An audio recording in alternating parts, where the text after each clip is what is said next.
Well, Cheryl Atkinson is one of those people I give the highest label to, a truth seeker. And the fruit of her truth seeking is in her book that came out last week, Follow the Science.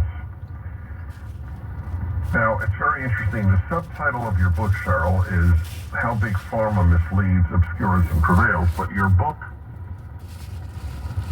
quite correctly, goes beyond big pharma to big medicine. It's not just pharmaceutical companies. I mean, you have a few pages, and I'm not finished with the book, but you have a few pages, for example, on antiperspirants and cancer. I will tell you that 10 years ago, I would have thought you were a kook. And now I believe it. Now I believe it. Based on what you wrote, the studies that show that there might be, and then there are no studies to the contrary, how the head of the American Cancer Society just deflected your questions. I'm surprised you even got in touch with him. I think it's a him. By the way, I will tell you, I got the chills reading that, and I'll tell you why. About 40 years ago, I would break out in hives. I would get little bumps on my skin after using deodorant. And then I was told it's the aluminum. Is that correct? The aluminum in it? And well, there's a difference between deodorant and antiperspirant. Yes, that's correct. Yes. Yeah. Correct. Forgive me. So I immediately stopped antiperspirant and went to deodorant, and I went to deodorant that is aluminum free. I've never broken out. I sort of believe that my allergic reaction may have saved my life. I mean, it's ironic. When I read what you wrote, I got the chills. But there's also a specific link to breast cancer, correct?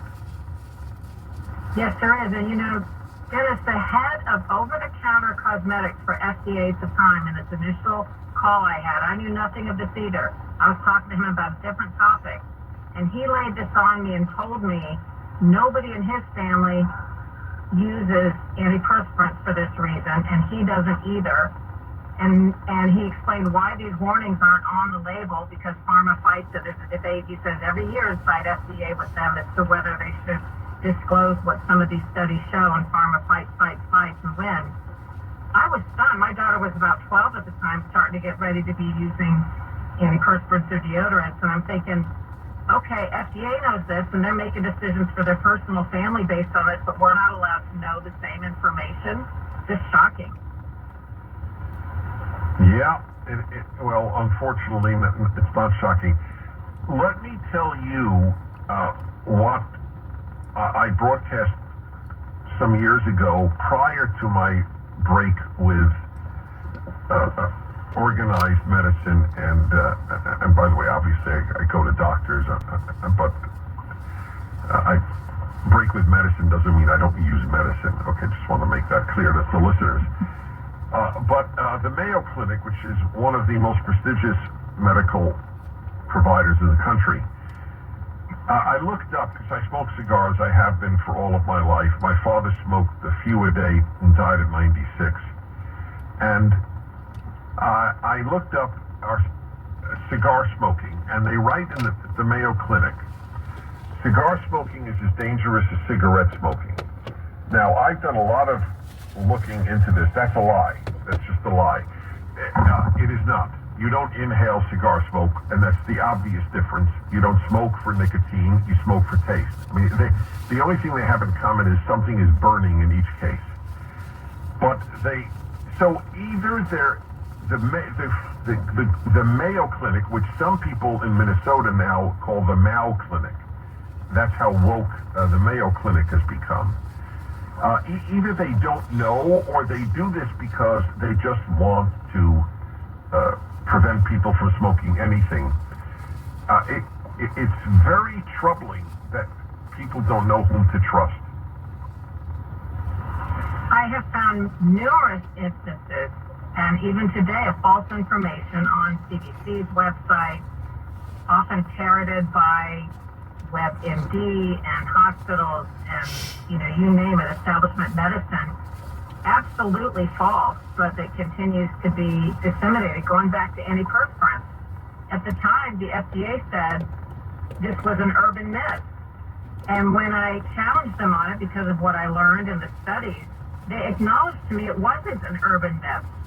They acknowledged that the studies existed, and they said more studies should be done, which they never did. And they changed their website at the time. I don't know if they put urban myth back up.